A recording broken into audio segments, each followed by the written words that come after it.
Alô, amigos da Soma, estamos aqui para mais um SomaCast. Eu sou o Rodrigo Pires, consultor de pecuária da Soma. Estou aqui com meu parceiro, Everton Melo. Realmente, Rodrigo, é mais um episódio do nosso SomaCast. Meu nome é Everton, estou na Soma Agropecuária como gerente e hoje estamos aqui com a convidada mais que especial, Rodrigo. É isso aí, ela que veio de longe, né, Everton? Ela que veio lá de Minas Gerais aí para ensinar um pouco pra gente, para ajudar a gente aí a entender como fazer uma silagem de excelência. Ela é Luciana Lima. Boa tarde, meninos. Gostei do especial, viu? Achei legal isso aí. Então, eu vim de Minas, eu nasci em Belo Horizonte e formei em zootecnia em Lavras, na Universidade Federal de Lavras, na UFLA. Fiz mestrado e doutorado na área de produção e nutrição de ruminantes. E hoje eu faço parte da equipe técnica da Tec Agro, uma empresa brasileira, né, voltada aí para filmes plásticos, enfim, soluções plásticas de maneira geral. Muito bom, Luciana. Luciana, já entrando então no tema que é o tema principal de hoje, né? Como fazer uma silagem de excelência. Eu queria que você pudesse começar a falar qual que é a sua experiência, há quanto tempo você já trabalha com silagem, como surgiu essa paixão aí de querer trabalhar com isso? Então, Rodrigo, é um caso até interessante, porque quando eu entrei na faculdade, lá em 2008, eu nunca tinha ouvido falar em silagem, eu não sabia o que era silagem.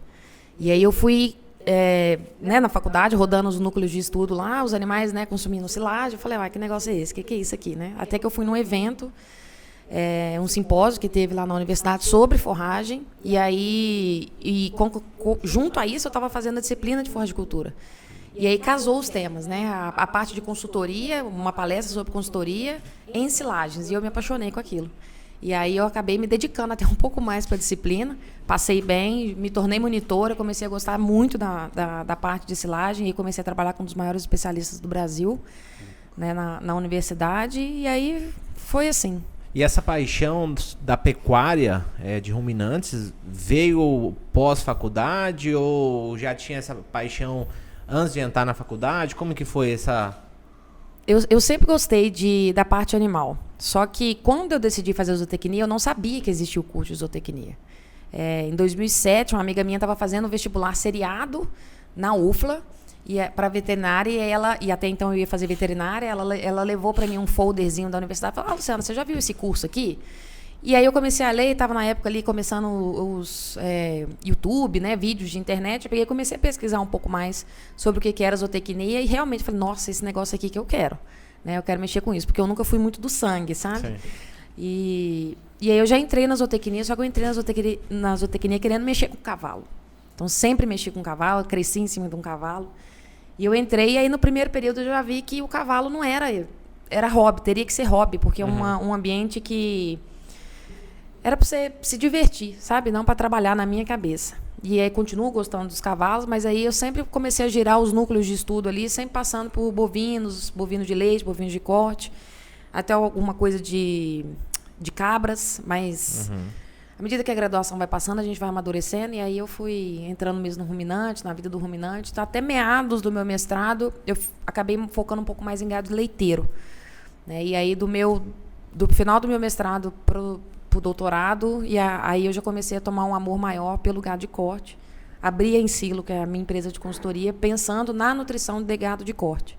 Né? E de lá para cá eu só venho, então, não só então, né, com boi, mas 95% do meu trabalho é com gado de corte do que com vaca. Rodrigo, e hoje é uma data... hoje é um dia que a gente vai falar muito sobre silagem, né? Você, como zootecnista, você domina também bastante a área. O que você tem a até comentar com a Luciana sobre silagem? Então, Everton, acho interessante a gente já começar nesse início desse bate-papo. O nosso público é um público muito misto, né? Tem pessoal da agricultura, tem pessoal da pecuária. Então, uma pergunta aí para ela já dar uma explanação para não ter dúvida. O que é silagem, Luciana? Nossa, Explicar o que é silagem de maneira simples é complicado, né? Porque silagem, vou tentar ser o mais breve possível, mas é tudo aquilo que está acima do solo, tá? Forragem ou grãos, ou a mistura de forragem e grãos, tá? Capins, enfim.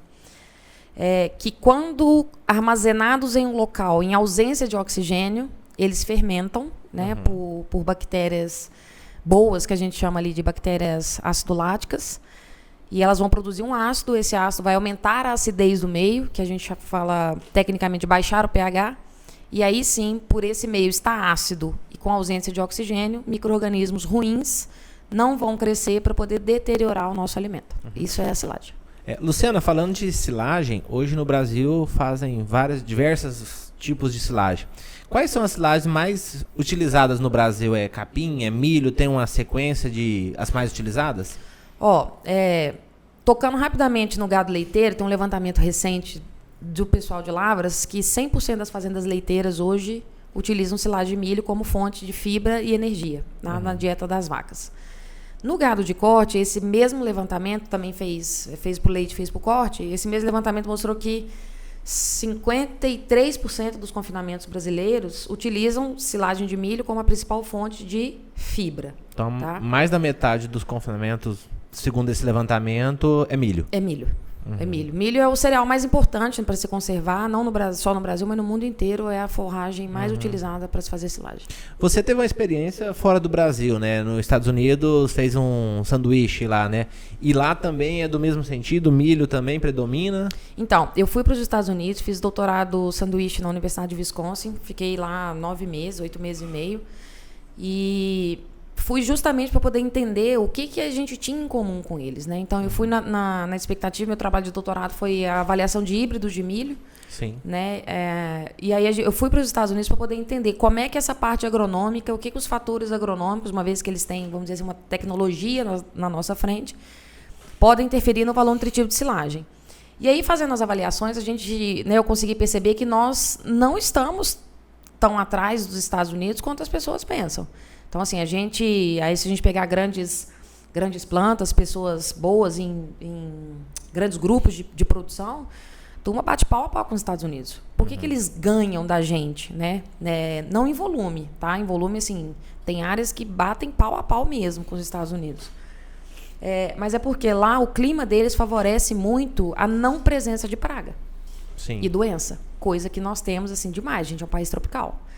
Né? Então, fora isso, em termos de produtividade, nós não perdemos em absolutamente nada. Então, se a gente pensar em ganho dia de confinamento, ganho de leite, a gente está bem próximo dos ganhos com silagem nos Estados Unidos. Pensando em silagem de milho, sim. Tá? Sim. Só que lá nos Estados Unidos, o pessoal, para as vacas, utilizam muito alfafa, por exemplo, que tem uma fibra de digestibilidade melhor. Então, assim, a dieta das vacas leiteiras nos Estados Unidos, elas são compostas aí 75%, 80% de forragem, né, de alta digestão. Eles têm um milho lá, que eles falam o milho macio, né, isso também favorece a digestão. Agora, em termos de produtividade de lavoura, a gente briga bem.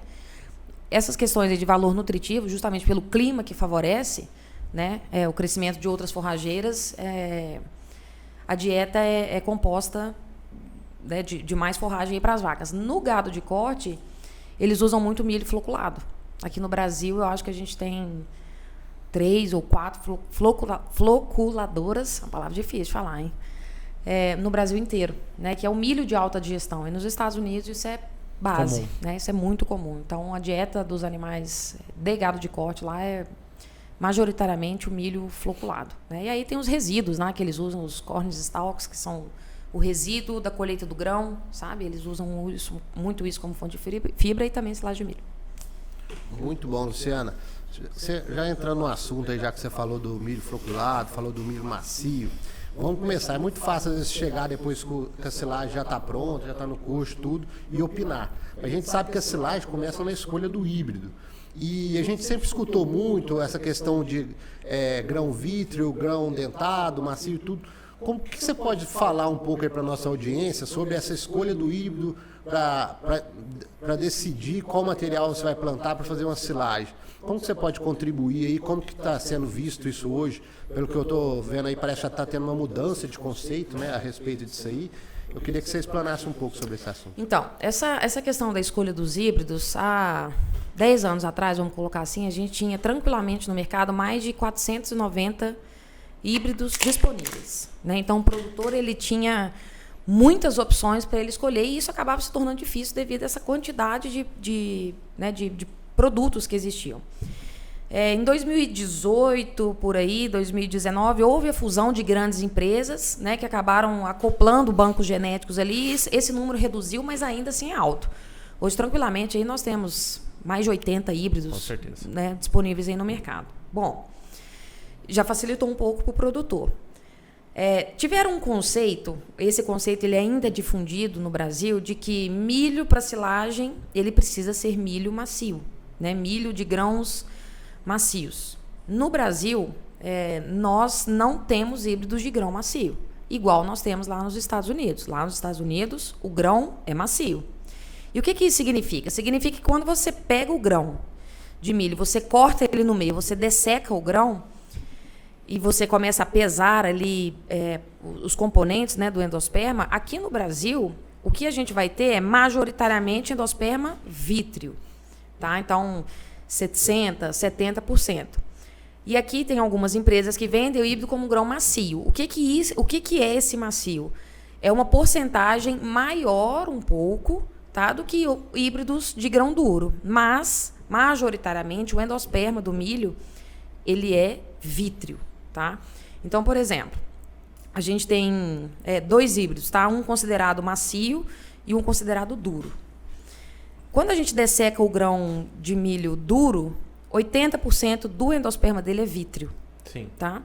No macio, 60% vai ser vítreo. Ele aumenta a porcentagem de endosperma farináceo, né? Que é o mais digestivo, que é o que eles preconizam. Só que, quando a gente soma o todo, o duro, o endosperma vítreo, ele é mais presente. Então, o que vai mudar é somente a proporção. E aí, um outro ponto que as pessoas pouco falam é que híbridos de grão macio, eles carregam uma genética de clima temperado. E quando submetidos a condições tropicais, esses híbridos eles tendem a adoecer mais. Né? Então, quem compra híbridos considerados macios, né, quando plantam ele, não tem um certo cuidado na lavoura, de aplicação, enfim. Tem híbridos aí, lavouras aí, que precisam de 6, 7 aplicações de fungicida, por exemplo. Isso eleva demais o custo, né, da sua produção em tonelada de matéria seca por hectare. Então, precisa ter esse cuidado. Né? As empresas de semente, eu já trabalhei em empresa de semente, a gente precisa levar isso para o produtor. E um outro ponto que, para mim, é o mais importante do que ele ser macio e ele ser duro, o híbrido duro, considerado de grão duro, ele é mais produtivo. O grão de milho duro, ele é mais pesado do que o grão de milho macio.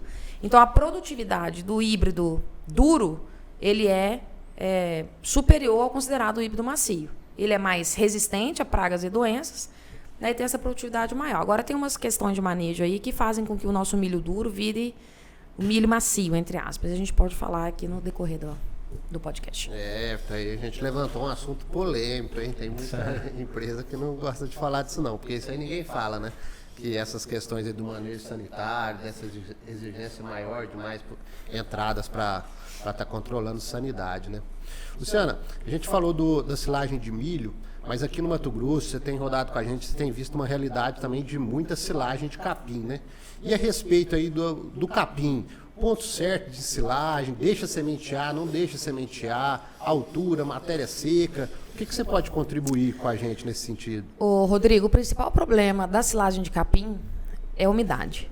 Tá? Então, quando a gente considera que um alimento, para ele ser fermentado, ele precisa de ausência de oxigênio ali e uma certa teor de matéria seca adequado, a silagem de capim sozinha, ela não traz esse teor de matéria seca adequado. E a gente preconiza aí pelo menos 30% de matéria seca. A silagem de capim, o corte direto, isso não acontece.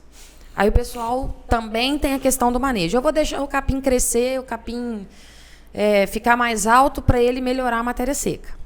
Ele vai aumentar a matéria seca de 23 para 25, 25, 27, né? Mas ele não vai passar dos 30.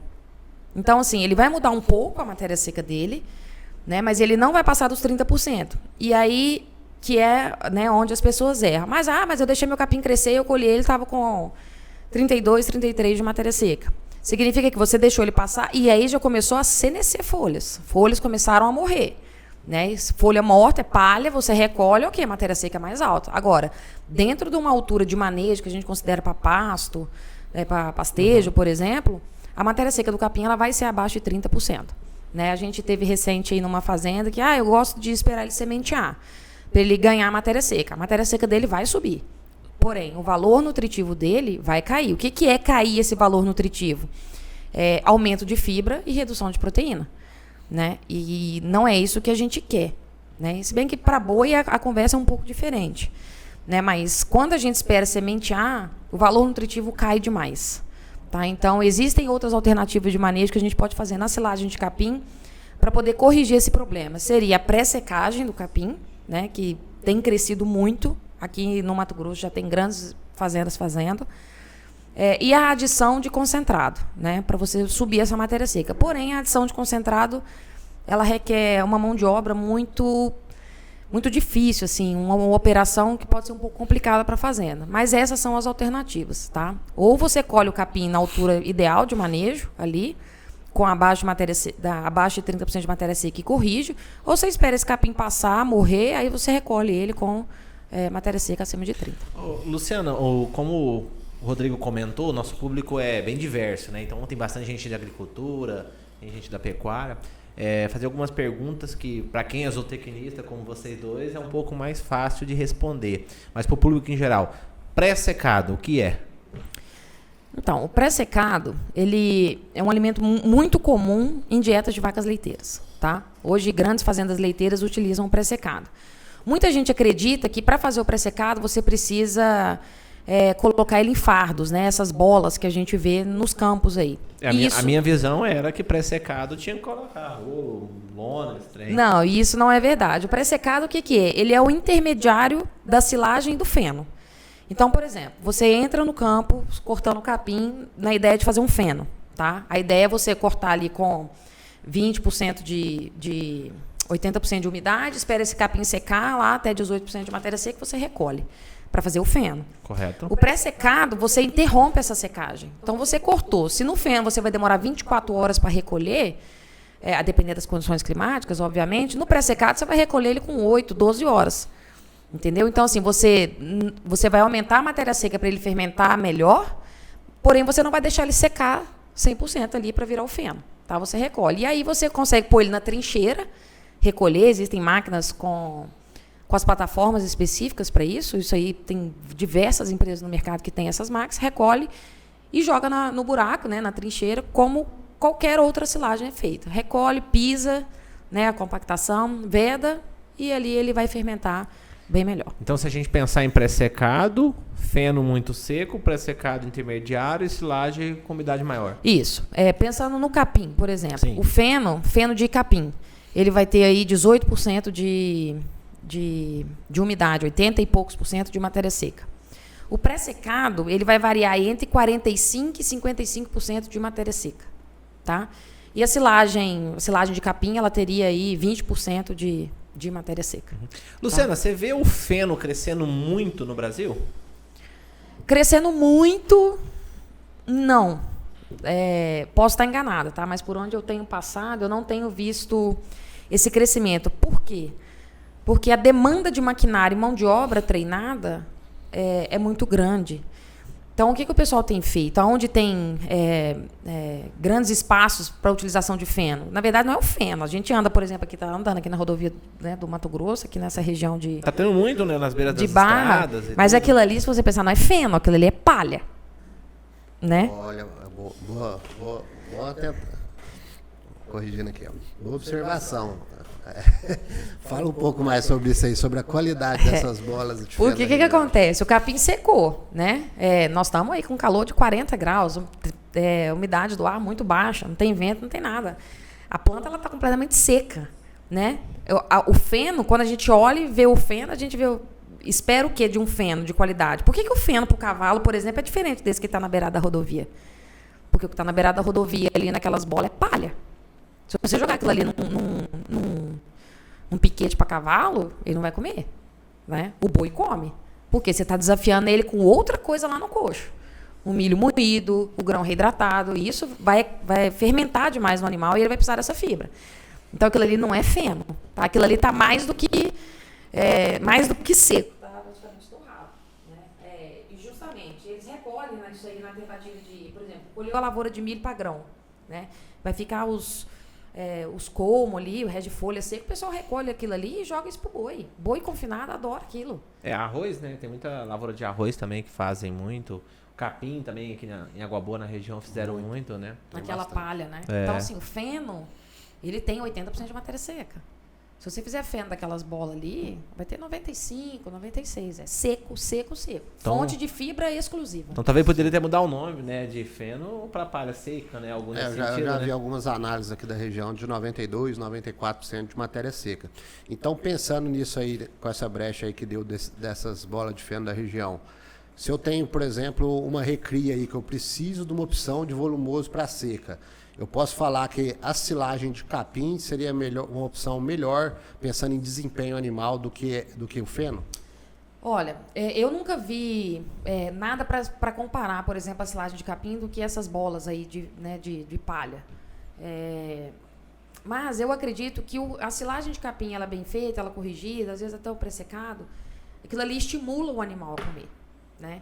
É atrativo, né? A gente não gosta de comer, por exemplo, só uma colher só de farofa, por exemplo, né? A gente quer alguma coisa mais molhada. E o animal é a mesma coisa, né? Só que a silagem de capim sozinha, ela fermenta muito mal, justamente porque ela é muito úmida.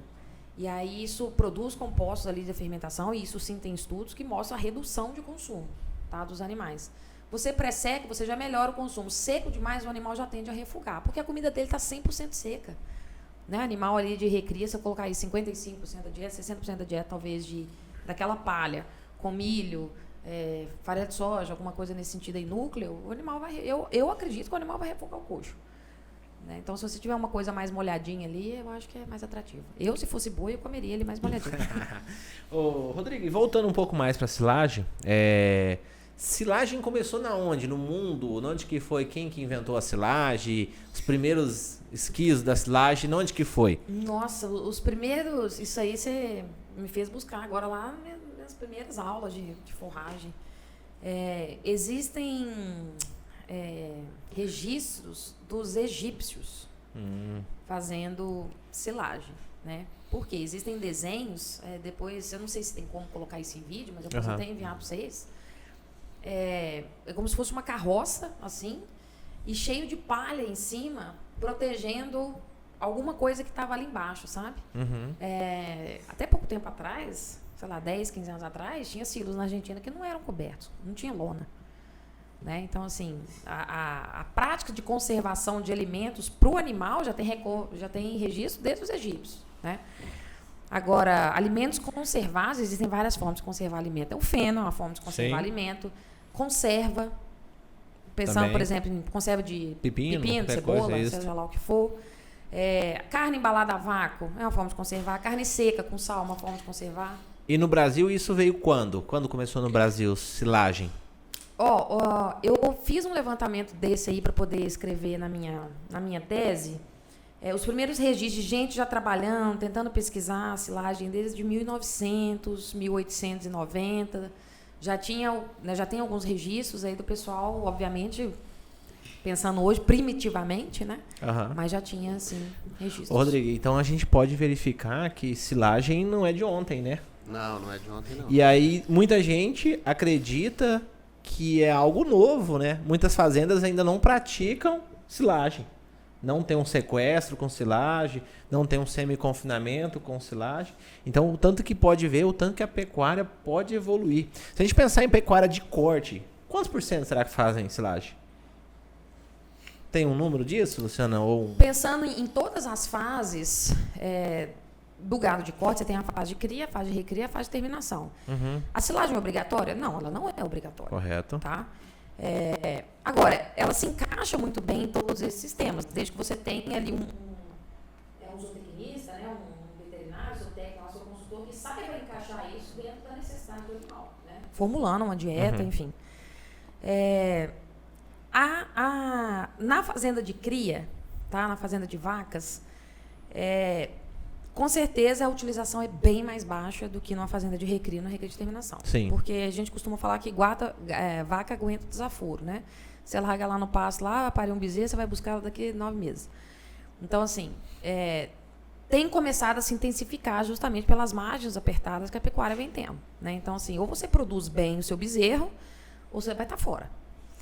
Na recria, com essa questão de intensificação do sequestro, da recria intensiva, né? Já tem se usado um pouco mais a silagem, e aí a silagem de capim, silagem de sorgo, se encaixa muito bem, silagem de milheto, se encaixa muito bem nessas condições. Na recria. Na recria. E outra coisa que a gente precisa falar, na terminação, aí 50% dos confinamentos utilizam, é que a silagem de milho, todo mundo fala, a silagem de milho é a melhor. Realmente, o milho é a melhor forragem que fermenta. Tá? Por isso que ela é mais utilizada no mundo. Porém, o milho ele não é obrigação. A silagem de milho de planta inteira, ela não é obrigação. Ela pode...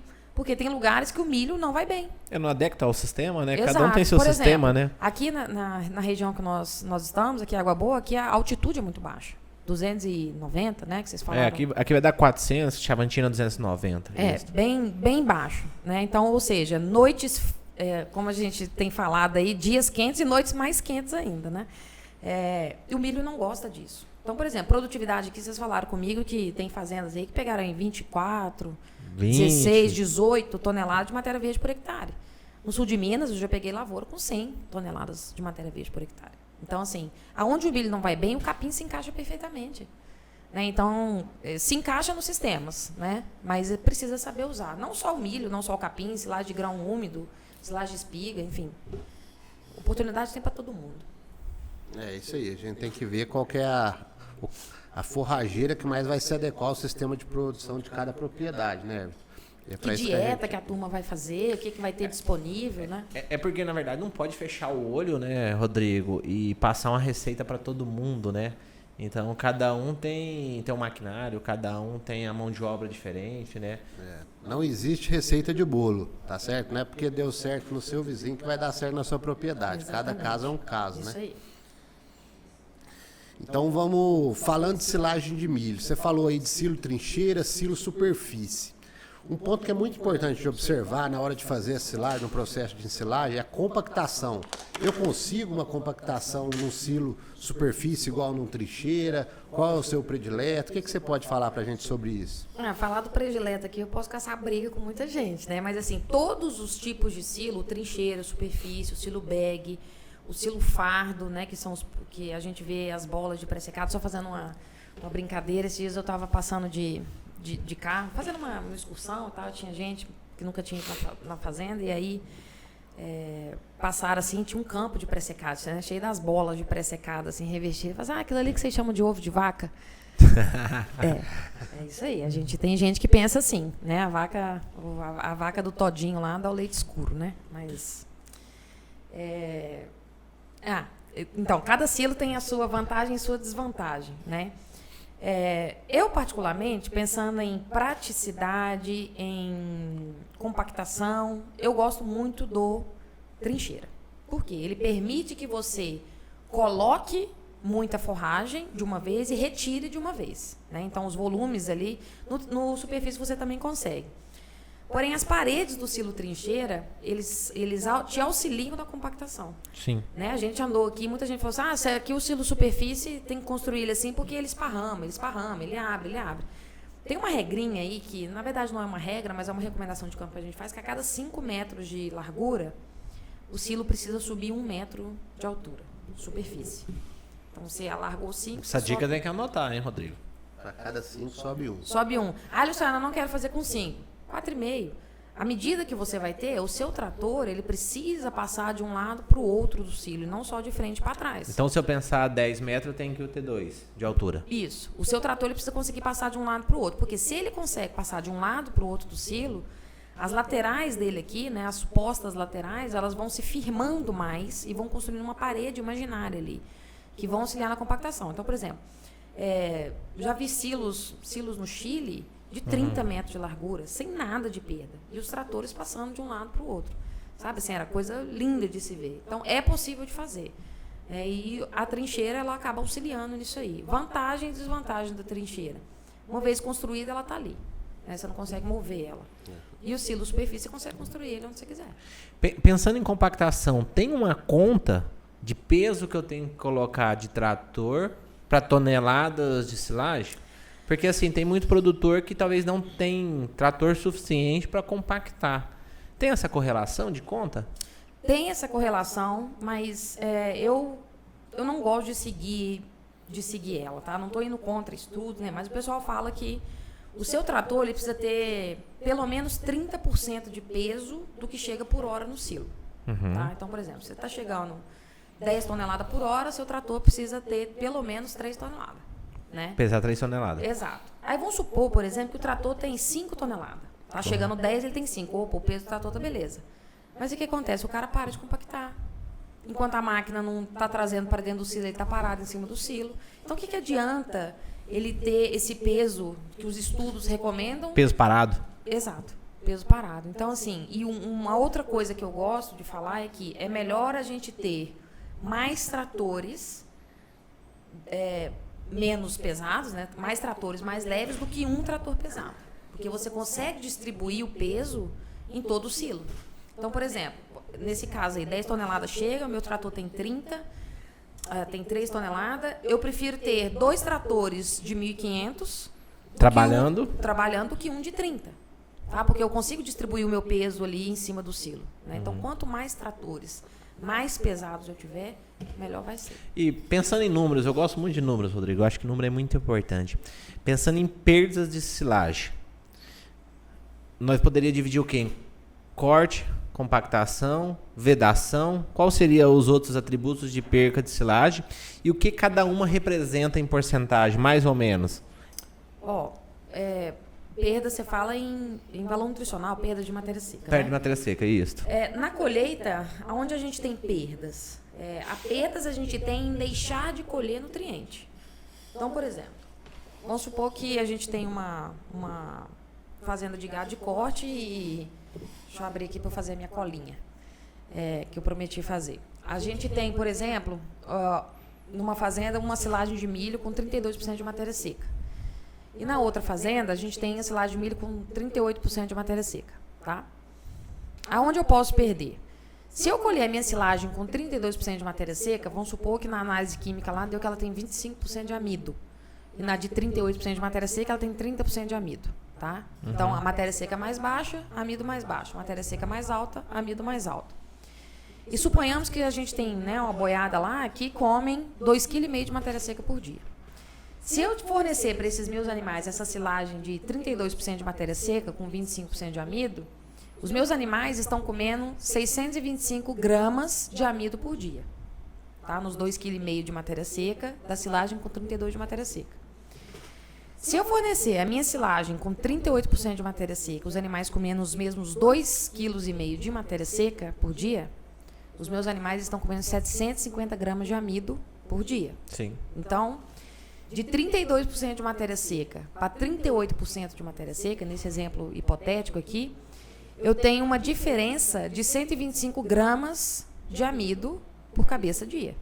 Se a gente pegar um confinamento pequeno aí de 5 mil animais, por 100 dias de confinamento, a gente está deixando de colher 62 toneladas de amido, 62 toneladas e meia de amido. Se a gente transformar isso em grão, né, dividir lá por 0,7, que é a concentração de amido no grão, a gente está deixando de colher 89 toneladas de milho, ou a gente precisaria colher 89 toneladas, precisaria comprar 89 toneladas de milho. Então, essa é a perda nutricional na colheita.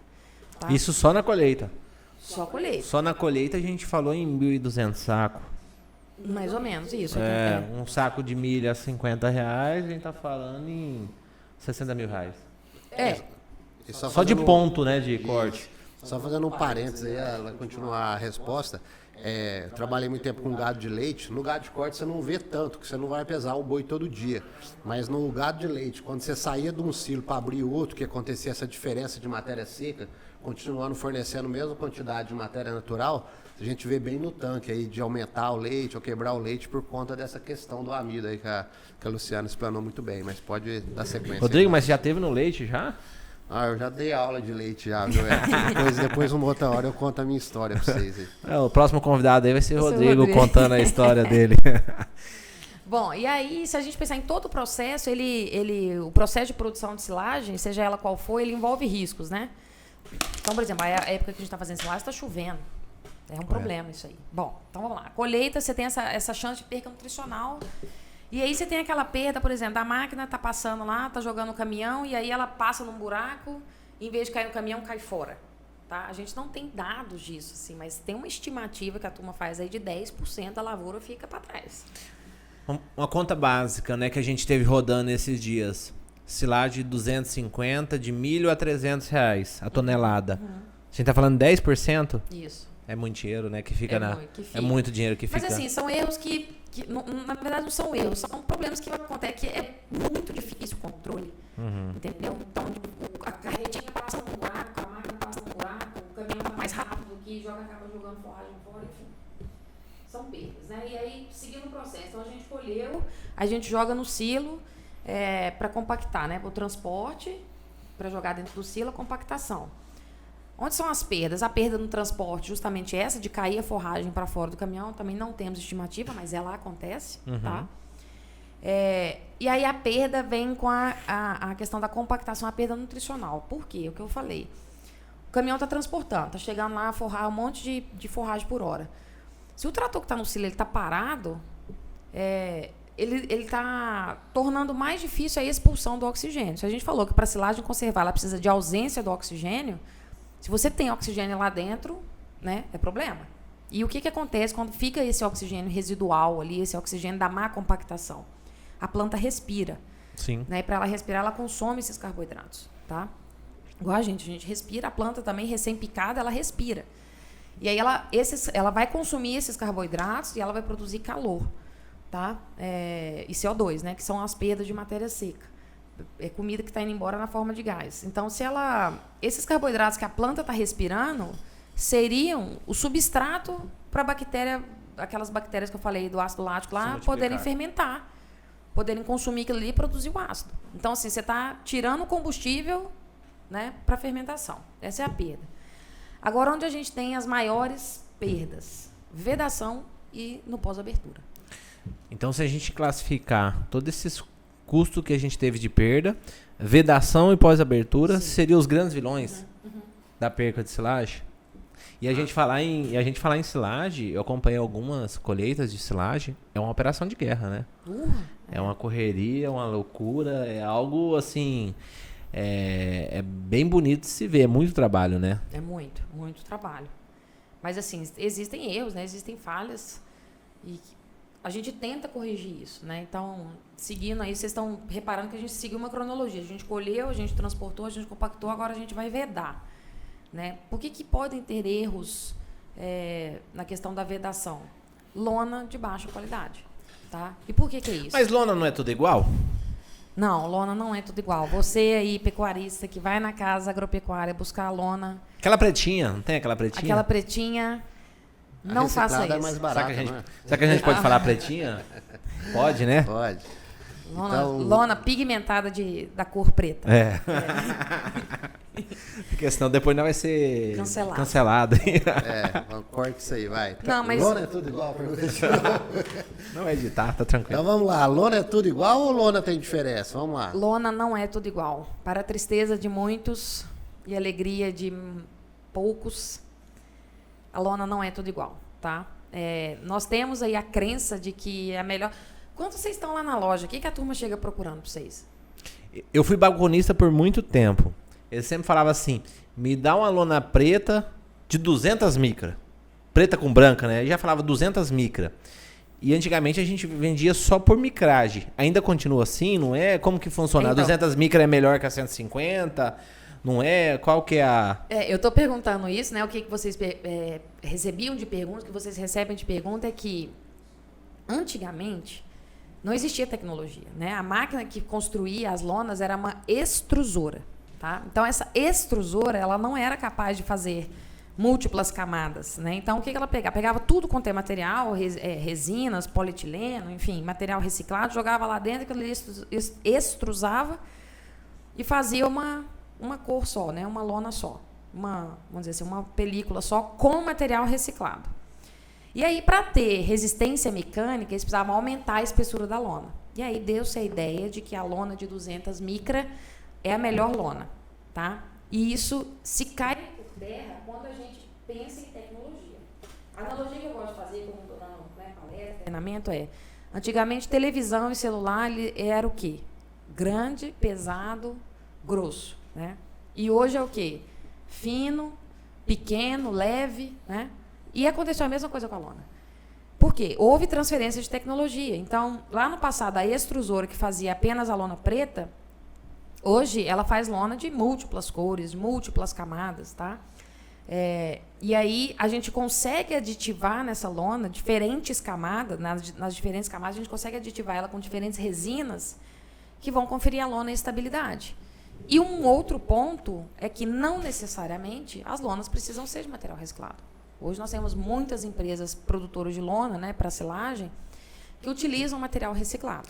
E essa analogia é bem engraçada, né, Rodrigo? Você lembra seus tios, seu pai usava aquele telefone que era desse tamanho aqui? Famoso tijolão.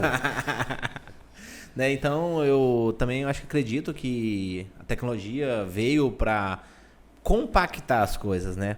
Porque se a gente pensar e aumentou a garantia, aumentou a qualidade, se a gente pensar que aumenta a espessura e aumenta o peso, a gente ia ter lona de 200 kg, 300 kg.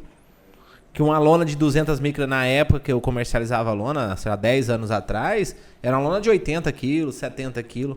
O que já é pesado para a mão de obra carregar, né?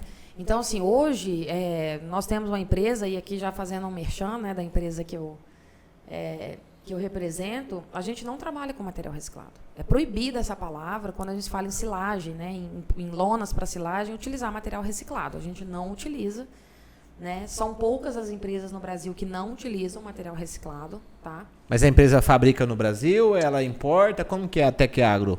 A Tecagro é uma empresa brasileira, 100% brasileira, tá? E temos duas fábricas, uma fábrica fica em Manaus, a outra fica no sul de Minas, em Jacutinga. E as lonas para silagem são produzidas em Manaus, tá? A gente é a única empresa brasileira capaz de produzir lonas com 20 metros de largura. Isso facilita demais a mão de obra nesses silos gigantes aí que a gente vê aqui, por exemplo, no Mato Grosso. Evita aquelas famosas emendas, né? Que o pessoal passa a cola ali, mas sempre fica uma brechinha para entrar o oxigênio, né? Que é o que estraga a silagem, né, Exato, Luciano? é isso que eu ia falar. O que estraga a silagem? É você passar em cima do silo, por exemplo, pisando e a lona amassar, ou é você passar em cima do silo e a lona rasgar? Em qual silagem que vai estragar? É na silagem que está a lona rasgada. Porque o que estraga a silagem é o oxigênio. Né? Então, resumo das lonas. A primeira coisa que a gente precisa saber é com que material essa lona foi construída. Material virgem ou material reciclado? Essa lona ela tem múltiplas camadas? Tá? Quantas camadas ela tem? Qual o tempo de garantia dessa lona? E qual o polímero com que ela foi construída? O que é o polímero? Aquela resina que é utilizada. Se a gente está falando aqui que oxigênio estraga a silagem, lonas com barreira de oxigênio, e aí o polímero mais eficiente na barreira do oxigênio ele é chamado de EVOH. EVOH, tá? De etileno vinil álcool. Ele é o mesmo polímero utilizado em embalagem de carne, em tanques de combustível, né, que ele não permite a entrada de oxigênio na lona. Então, o que estraga a lona, a primeira pergunta que você precisa fazer é com que essa lona foi construída? Material virgem ou reciclado? Qual polímero? Tem EVOH ou tem poliamida, ou tem só polietileno, ou tem material reciclado? Tá? Então, são essas perguntas que a gente precisa fazer. Então, temos que mudar a pergunta na hora de chegar para o amigo do balcão, o consultor, porque o que eu vejo ainda, a maioria dos pecuaristas chega para comprar uma lona, pergunta quantas micras que tem essa lona. Acho que isso é quase unânime dentro da pecuária. Então, na verdade, a pergunta tem que alterar um pouquinho, então, né? Porque micragem já não é tudo. Não é um mito já, a micragem? Micragem é mito. Mito. Eu colocaria como uma crença, né? Porque foi difundido por grandes nomes aí, palestrantes, durante toda a universidade, sempre vi palestra de silagem, falava, a lona tem que ser 200 mil, mas também já faz um tempinho, né? Igual você falou, a tecnologia evoluiu desde essa época que eu assisti essas palestras até hoje. Então, outra coisa que eu vejo também, quando o pessoal chega para comprar, qual lona? Você, me vê uma baratinha aí. Então, às vezes o pessoal a pior perda é aquela que você não enxerga, né? Porque ele quer, às vezes, uma lona baratinha para cobrir um silo ali que a gente tem visto aí nas fazendas. De 800, 900. 1.000 toneladas? 1.000 toneladas. Tem 1.000 toneladas ali de uma silagem de R$300, né? A gente tá falando 300 mil reais de comida. 300 mil reais ali de comida que tá ali embaixo, né? E às vezes, dependendo da seca, isso aí pode ser até mais, que valoriza mais. E aí a pessoa quer cobrir aquilo ali com uma lona baratinha, né? Então é uma conta que se você fizer um palmo que perder aí de silagem, né? O valor que dá para comprar a lona para o resto da vida, aí, se colocar as perdas que você tem que você não está medindo, né? E hoje, pensando em lona e vedação, isso quantifica quantos por cento do custo da silagem? Tem algo nesse sentido? Tem. Você pode usar o sistema mais caro de vedação ali que tiver, a lona mais tecnológica, enfim. Barreira de oxigênio, Barreira tudo? de oxigênio, tudo que você tiver, pneu, colocar lá em cima, enfim. Ela vai custar menos do que 3% do seu custo de produção. Vai variar aí, 3,5%, 2,5%. Ou seja, você tem ali embaixo milhões estocado. Milhões não, milhões. Milhões, se for mais de... Isso, exato. Muito dinheiro estocado ali embaixo dessa lona. Você vai colocar um nada para cobrir aquilo? É como se você tivesse uma caminhonete zero, né? Você não vai fazer seguro dela, você vai deixar ela na chuva, no sol, isso não existe, tá? Então, vedação não é onde a gente tem que economizar. Vedação representa muito pouco do seu custo de produção, né? Então, 3% do seu custo, tudo aquele dinheiro que você tem ali embaixo, não faz sentido economizar em lona. Então, na verdade, vedação não é custo, né? Vedação é investimento. Exatamente. É deixar de perder o que está pronto. É proteção do seu patrimônio. E é assim, é fazer igual a outra. Na hora de comemorar o gol, você vai perder, né? Tá tudo pronto, você já sofreu tudo que tinha que sofrer. Na hora de você finalizar o serviço, você erra no final. Né? E um outro ponto que a gente tem que falar é que, com essa questão de instabilidade climática que nós temos, todo 10 quilos de comida que você perder, né, pode significar muito lá na frente. E pensando em variedade climática, teve um município agora, acabou de decretar 150 dias sem chuva, né, que foi Barra do Garça, próximo da gente. E até a gente escolheu esse tema de silagem, de alimento, porque eu vejo que a pecuária, a saída para a pecuária é fazer comida, não só para uma safra, é fazer comida para uma, para duas, para 3 safras. Eu acho que a pecuária começa a mudar o rumo dela a partir do momento que ela tem comida em abundância. E não ficar refém de ter que vender o gado por não ter comida. Exatamente. Porque eu vejo muito pecuarista hoje que quem comanda a venda dele não é ele. É a falta de comida que comanda a venda dele, que comanda o fluxo de caixa dele. Então, eu acho que a pecuária vai começar a alternar muito, vai melhorar muito na hora que ele tiver comida o suficiente. Que ele entender que a comida, é importante. Que é importante na comercialização do gado dele. E eu vejo assim, muita gente crescendo muito na pecuária quando o cara entende esse recado, que quem manda no caixa dele é a comida dele. E aqui, a gente está falando de silagem, né? A gente tem que considerar pasto. Sim. A gente rodou aqui um monte de estrada. O gado está comendo pau e pedra. Olha a quantidade de dinheiro que essa turma está perdendo de deixar o gado, o famoso boi sanfona. Nós estamos em 2024, nós não temos que ficar falando isso mais. Já passou. O Brasil não pode... nós somos o celeiro do mundo, tanto em agricultura e seremos em pecuária. Só que a gente não pode aceitar isso, entendeu? A gente, como consultor, como técnico, a turma que está no campo, o cara tem, sei lá, fazenda aí de 40 mil hectares. Tem uma vaca por hectare, se você for pensar, uma arroba por hectare, porque não tem pasto, não tem nada. O que custa, né, para ele, numa fazenda desse tamanho, ele fazer um calcário, sementear, ele fazer um diferimento de pastagem, ou ele fechar essas vacas? Boi, hoje, ele não pode sofrer desaforo igual ele sofria há 10 anos atrás. Nós temos tecnologia e informação para isso, né? Então, eu fico muito brava, na verdade, quando eu vejo esse tipo de situação, sabe? Porque, se existe uma coisa que é certa, né, até a professora Janaína fala muito, é que todo ano tem seca. E aqui no Vale do Araguaia pode ficar tranquilo, que vai ter mesmo, e é uma seca muito bem definida, né? A gente fica aí um período aí de 5, 6 meses sem cair uma gota d'água, né? Então, a produção de volumoso, você fazer um planejamento, seja um diferimento, alguma estratégia para estar passando essa seca, é algo fundamental. É para você ter uma pecuária de rentabilidade, sem dúvida, né? Luciano, e você vê essa pecuária, a gente eu estou hoje na agricultura, né? A gente fala de agricultura 4.0, agricultura 5.0. A pecuária está quantos ponto zero? Está 1.8, 2.0, 4.0. E pensando nessa nova pecuária, porque a gente está vendo uma mudança de pessoas na pecuária. Onde era o vô, é o pai, hoje é o neto que está tocando o grupo, ou o neto que está tocando a fazenda. Você vê essas novas gerações com outra mentalidade ou não? As gerações que estão topando pegar Topando isso, o desafio, né? topando o desafio, isso. Quem está topando o desafio entende a questão da tecnologia, né?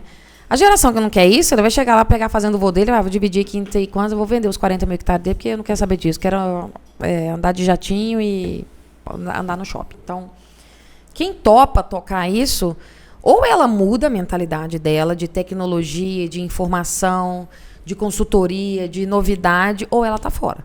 Alguém vai engolir ela, né? No leite, a gente já tá vendo isso. No leite é nítido, né? Porque é diário, né? O ganho ou a perca é diária, né? O leite, né? Quem não está se intensificando, ou quem não tem uma previsão de intensificação, está saindo. Ou o cara, o vizinho vem, que já intensificou e está engolindo, ou você vai ter que rentar ali para soja. Ou a cana entra. Ou a cana, lugares, né? Enfim. Ou você intensifica ou você está fora. Né? Igual a gente.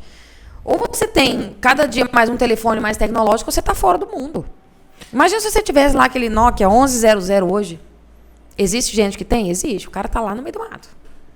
O senhorzinho lá no meio da roça, o radinho de pilha dele e tal. Nada contra. E tá tudo certo, tá a escolha tudo de certo. vida. Ele escolheu ser assim. Só que a gente que tá hoje no dia a dia, no campo, e visita, e faz isso, vai em feira, faz viagem internacional, vai para evento. Se a gente não acompanhar a mudança do mundo, a gente fica para trás. Rodrigo, e algo que é nítido na pecuária, né? Eu trabalhei bastante tempo na pecuária e ouvi muito assim, falar, não, meu avô tocou essa fazenda assim. E assim deu certo até agora. Só que eu saliento muito, a gente sempre tá conversando, eu saliento muito. Seu avô não tinha gasto. Seu avô morava na fazenda. Andava de carroça. Você quer andar de Hilux, seu avô andava de cavalo. Seu avô ia pra cidade a cada 30 dias, a cada 60 dias. Você mora na cidade. Plantava o que ele queria comer, né? Plantava o que comia, né? Não fazia viagem exterior. Então, assim, mudou-se muito. Se tocar como seu avô tocou, é igual você falou, a maioria dos clientes vão sair do negócio. E tem muitas grandes contas que não vê a perca ainda. Que o cara que é muito grande, ele não vê que ele está descapitalizando a cada ano. Porque eu vejo isso na agricultura. Quem não faz bem feito, acho que o leite também, isso é prova, né? Que é muito rápido, é ganho diário, né? A soja é ganho por safra. O boi talvez demore um pouco mais. Porque o boi a gente fala ou é no término da engorda ou na hora que for apurar bezerro e isso, né? Mas para quem não evoluir, eu também acredito que a gente vai ter uma mudança muito grande de pessoas dentro da pecuária. Já está tendo, né? Tem um dado lá que fala que nos próximos 20 anos, 50% dos pecuaristas vão sair da atividade. A gente fala, não, absurdo, é um exagero. E não é. Eu falo porque eu tenho aqui 5 anos de Mato Grosso e eu acompanho sempre aí no comercial clientes. Você vê de um ano para o outro, 2 anos, o tanto de clientes que saíram da atividade, arrendando a fazenda, às vezes para lavoura, ou então vendendo a fazenda. Você vê o tanto que quem não busca profissionalizar, não busca evoluir na pecuária, ele está entregando a fazenda para arrendamento, para lavoura, está vendendo para sair fora da atividade. Isso já é uma realidade, né? Não é algo que está longe da gente. A gente está vendo isso no nosso dia a dia, né? Rodrigo, eu concordo muito com isso. Você pega hoje uma lista de clientes de 20 anos atrás, 15 anos, 15 anos que eu estou na parte comercial, você pega uma lista de clientes de A a Z, aí você passa o nome e fala, vou ligar para esse. Não, esse saiu do mercado. Não, vou ligar para esse. Não, esse arrendou. Não, vou ligar para esse. É muito grande a quantidade de gente que saíram da atividade. Uns arrendaram, e outros realmente não conseguiram mais tocar. E eu acredito que 50%, 70% dessa parte de sair da atividade por condições financeiras tem muito a ver com o tanto de comida que esse cara cuidou a vida toda. Comida e tecnologia que ele implantou na fazenda. Né? O gado, se a gente pensar na matéria-prima boi, o boi de hoje, ele não é igual ao boi de 10 anos atrás. A seleção genética, a mudança genética ela está sendo muito rápida. O boi ele tem que ter melhor eficiência alimentar, ele tem que fazer mais carcaça, isso e aquilo, comer menos, ganhar mais. Por que o cara lá na fazenda não está melhorando? Então, assim... É porque se a gente pensar em evolução, o vô matava um boi com 5 anos, 4 anos. Hoje a gente pensa de boi de 20 arrobas com 20 meses. Já muita gente fazendo isso, né? 21 meses. Então, assim, antecipou muito. E essa antecipação de abate e antecipação na desmama só vem utilizando tecnologia. Sim, exato. Esquece, né?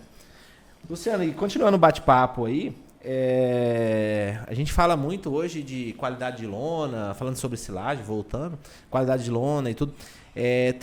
Tem algo que coloca embaixo da lona, acho que chama barreira de oxigênio, né? Qual que é a porcentagem de adotação das pessoas que estão utilizando essa barreira de oxigênio? E dentro do mercado de barreira de oxigênio, tem umas barreiras que é 20%, tem umas barreiras que é 50%, tem uma barreira que é 98%. Hoje a Tec Agro está integrada em qual barreira de oxigênio? Então, nós temos hoje duas formas de proteger a silagem com barreira de oxigênio. Seja ela com um filme, que a gente chama, que ele vai por baixo da lona preta e branca. Tá? Ele é um filme mais fino, translúcido, com garantia UV, né, baixa. Então, ele não pode ficar exposto, ele precisa vir acompanhado da lona preta e branca. E aí nós temos as outras lonas, né, a outra forma de proteção, que ela é tudo junto. Em uma lona só, você tem a barreira de oxigênio junto com a preta e branca. Tá? A Tec Agro, hoje nós temos os dois tipos. Tá? O polímero, né, de construção de barreira de oxigênio que a gente mais utiliza e preconiza e quer difundir isso muito é o EVOH, aquele que eu falei que é lá do tanque, da embalagem de carne, porque ele não permite a passagem de oxigênio. Para não falar que ele bloqueia 100%, ele bloqueia 99%. Tá? Isso é testado, comprovado. E aí, as alternativas de usar um ou outro vai depender muito da mão de obra. Uhum. Eu, particularmente, em silo trincheira, eu gosto de revestir a parede, tem um trabalho científico disso, inclusive foi minha pesquisa de mestrado, está publicado hoje, que revestir as paredes do silo trincheira com lona de barreira de oxigênio e você envelopar o silo, abraçar, né, o silo e vir com a lona preta e branca por cima, você reduz até 50% as perdas da silagem. Então, os estudos mostram isso. E aí, no campo, mesmo que não seja estudo, é avaliação. A gente vai nas fazendas, onde tem barreira de oxigênio, não tem silagem perdida. Então, assim, a empresa, a gente está vindo muito forte nisso, são produtos bem técnicos. Né? Na empresa hoje existe eu e mais uma técnica.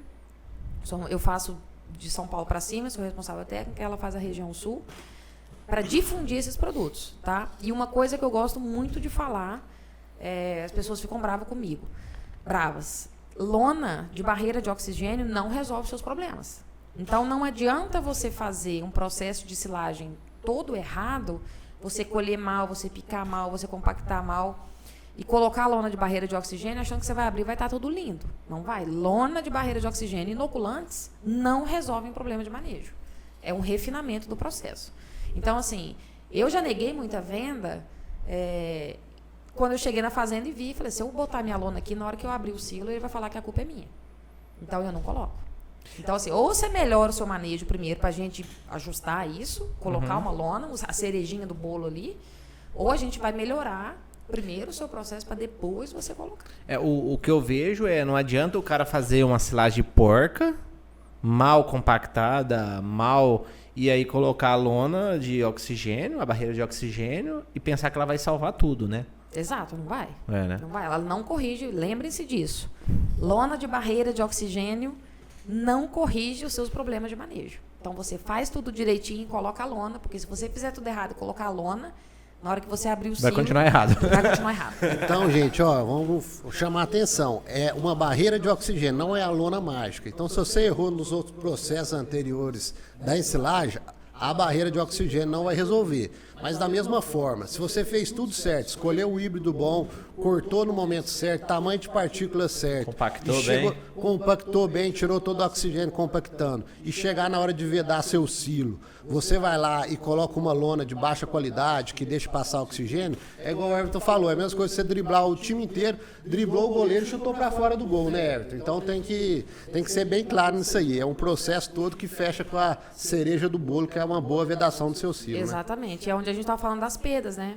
Vedação ruim, lonas, né, ruins, lonas com material reciclado, lonas pretas, né, completamente pretas, aquilo ali, podem chegar até 50% de perda no silo. Imagina você estoca lá 100 toneladas, na hora que você abre seu silo, você tira 50. Todo planejamento, você ia gastar 100 toneladas para você tratar de X animais, você não vai ter aquilo, você vai ter que comprar. Aí o seu custo, né? Fala, eu vou fazer uma silagem de capim que é mais barato, R$150 tonelada para comercialização. Se você tem uma perda grande disso aí, já vira R$300, então já está no custo de uma silagem de milho, né? Exato. Então essa conta tem que ser feita. Você tocou num ponto legal aí.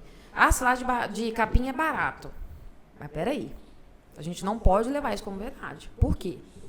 Vamos supor na recria. Na recria você vai lá, você coloca uma silagem de capim.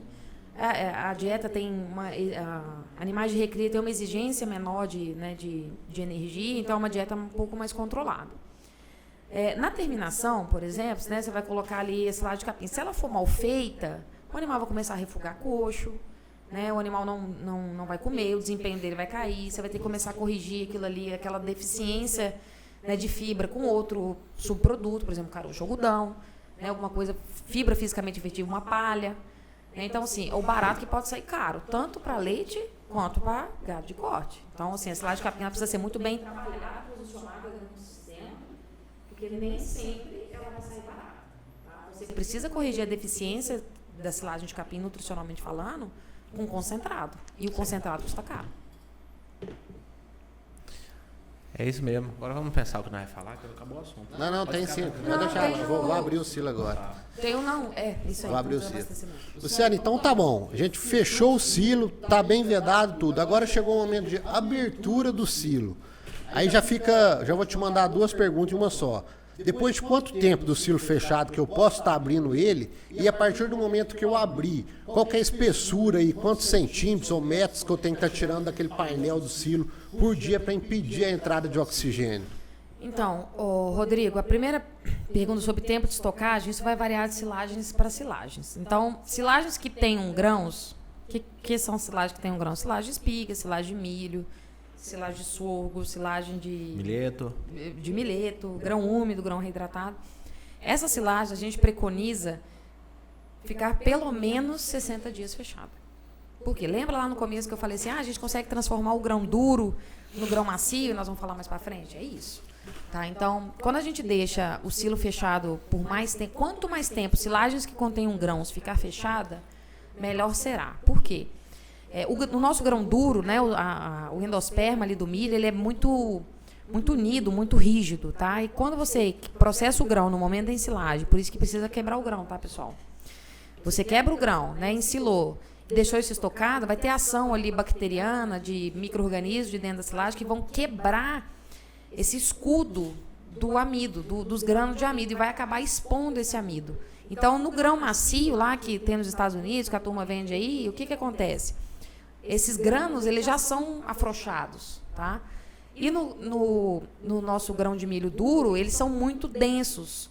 Com o processo de ensilagem, a gente consegue afrouxar eles. Então, quanto mais tempo fechado, melhor vai ser essa digestão do amido, digestibilidade do amido. Ela é melhorada com o tempo de estocagem. Nossa, Luciana, 60 dias é complicado. Sim, é realmente complicado, né? Eu rodo muito aí, e são poucas fazendas que eu consigo ver que tem silo fechado por mais de 60 dias, tá? Então, a gente preconiza 60 dias. Quanto mais tempo fechado, melhor, desde que não tenha entrada de oxigênio. Silagem de capim muito utilizada aqui, eu particularmente não gosto de deixá-la muito tempo fechada, porque ela já vem um valor nutritivo baixo, todo o carboidrato, que já não é muito, para fermentação, ele é consumido ali, então quanto mais tempo fechado, menos carboidrato você vai ter, e a tendência da silagem de capim muito tempo fechada é somente fibra. Fibra, tá? E a outra pergunta era do desabastecimento. Tem um trabalho recente que mostra que a gente não pode falar mais em centímetros por dia. Então, antigamente, a gente chegava na fazenda e falava, você precisa tirar 30 centímetros por dia, para o seu silo não perder, você precisa tirar isso. Só que o que acontece? Vê se vocês concordam comigo. O meu silo, vamos supor, eu tenho um silo lá de 6 metros por 8 metros de largura por 50 de comprimento. Se eu virar para você e falar assim, Rodrigo, eu consegui compactar muito bem o meu silo aqui, eu tenho 700 kg por metro cúbico.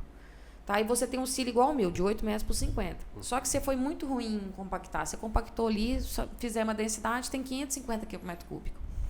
Ou seja, se eu tirar 30 centímetros no meu silo de 700 kg por metro cúbico, você concorda que eu estou tirando mais silagem do que você? Com certeza. Então, porque, né, a recomendação linear de 30 centímetros por dia ou metros por semana, ela não leva em consideração densidade, tá? Então, esse estudo foi feito pelo pessoal, né, lá de Lavras, desenvolveu 97 fazendas, Brasil, Itália, um estudo magnífico.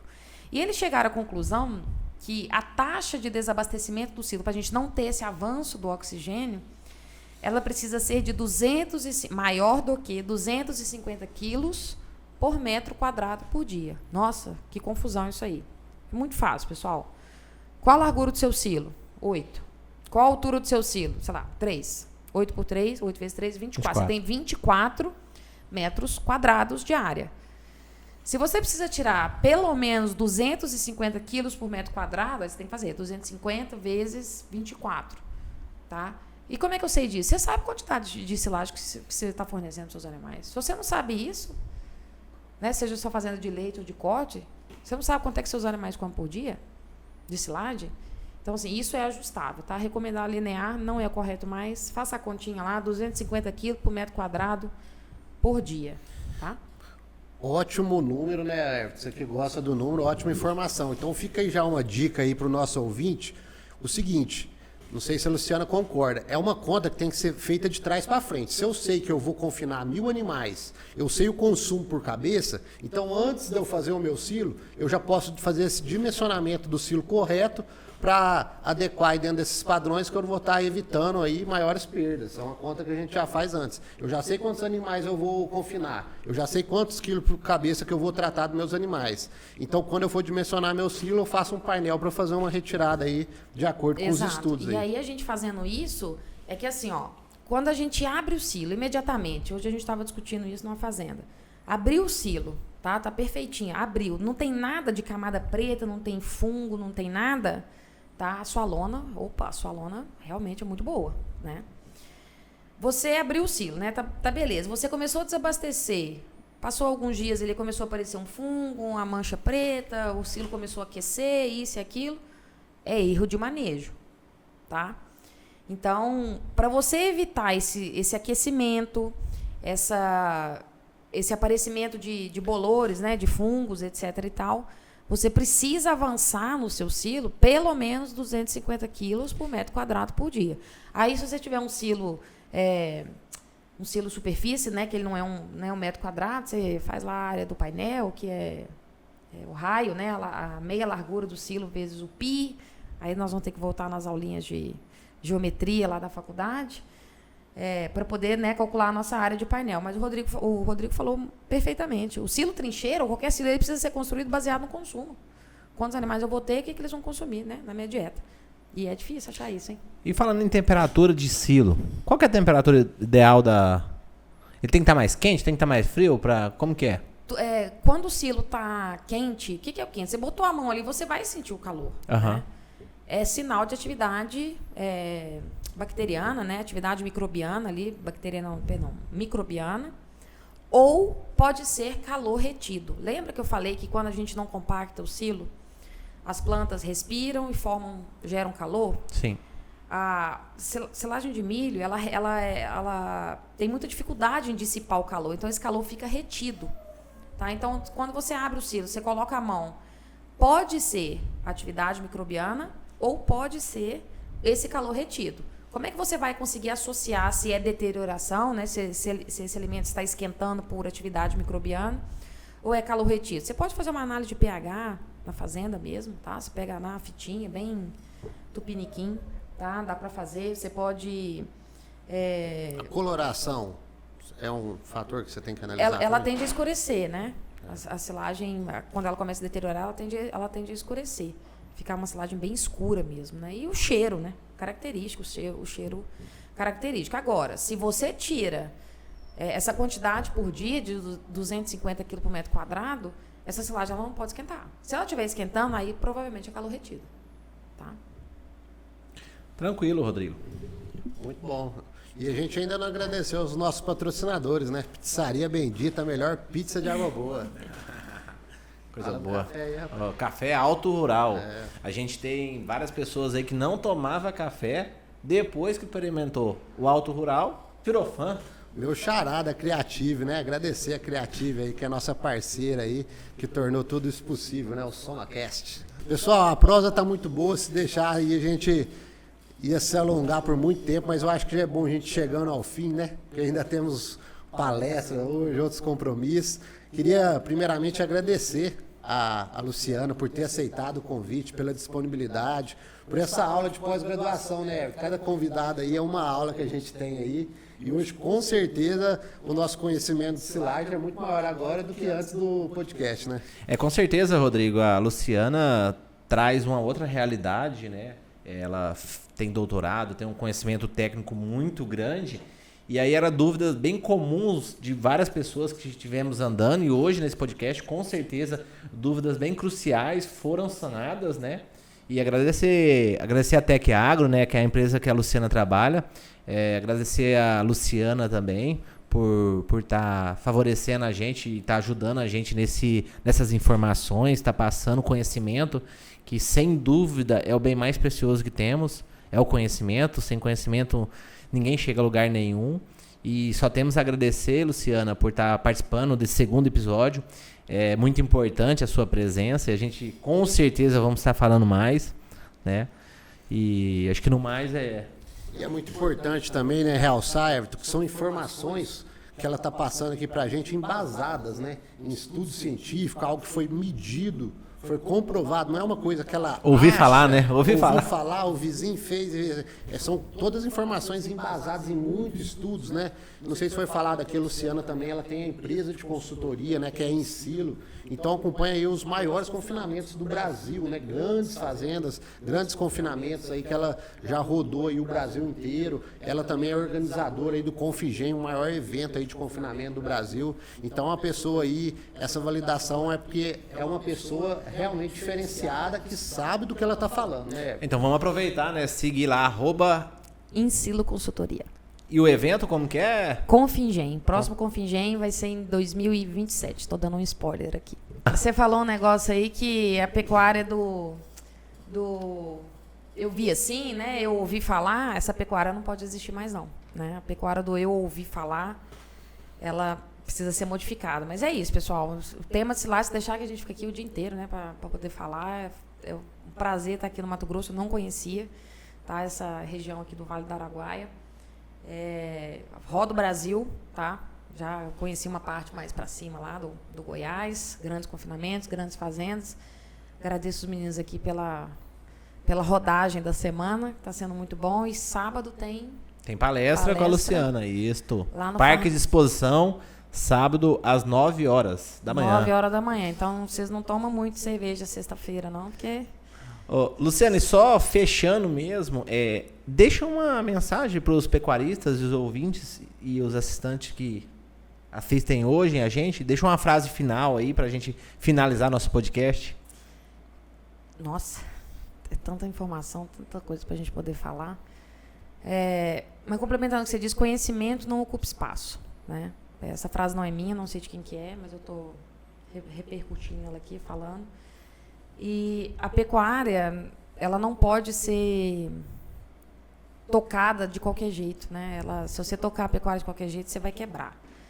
Então, hoje a gente tem tecnologia, a gente tem pessoas que sabem executar, né? Bons profissionais, e trazer essa turma, né, para dentro da fazenda para te ajudar não é custo, tá? Isso, com certeza, o pessoal que está no campo com bons produtos, tecnologia, informação, essas pessoas são válidas demais para dentro do seu sistema. Eu estou por aí, vou ficar por aí com vocês, faço de São Paulo para cima, qualquer hora passando por aqui de novo, a gente topa, ou enfim, estou à disposição. Obrigada mais uma vez pelo convite. Bom demais. E assim a gente encerra nosso segundo episódio do SomaCast. Muito obrigado pela sua audiência. Até mais, valeu! Valeu, pessoal!